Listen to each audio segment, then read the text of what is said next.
In the quiet town of Zaria, nestled in the heart of Kaduna State, lived two longtime friends, Mama Zainab and Mama Bilikisu. They had grown up together, shared pots of tuwo, and wept over the same Kennywood films. They married men from the same neighborhood and gave birth to daughters only a few weeks apart. It seems like their bond was now sealed in motherhood. At first, everything was normal.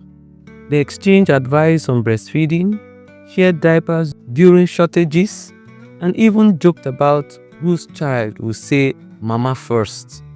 But slowly, an invisible tension crept in. Small things like who walks first, who cut their first tooth earlier, or who spoke clearer Hausa at one.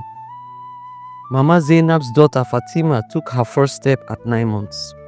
Neighbors praised her, saying, "Kai, this one will be a minister."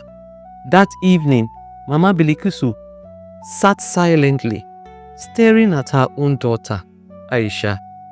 She still crawled and clung to her wrapper like it was a lifeline.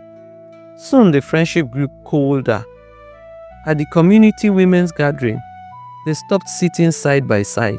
At the Friday market, they barely greeted. Mama Bilikisu became obsessed. Every milestone Fatima reached became a shadow hanging over Aisha. She enrolled her daughter in a rigorous early learning center, even though Aisha often came back crying and tired. "She must not fall behind," she would mutter. One hot afternoon, as harmattan dust swept across the compound, Aisha collapsed from exhaustion during a first recitation. The doctor, after checking her, said simply, "This girl is not sick. She is tired. Too much pressure." That night, alone under the neem tree, Mama Bilikisu wept. She remembered a Bible story she once heard from her Christian neighbor about two women who went before King Solomon in 2 Kings chapter 3 from verse 16 to 27. One woman's jealousy was so bitter after she overlaid her child in the night that she was willing to see another child die if she couldn't have her own.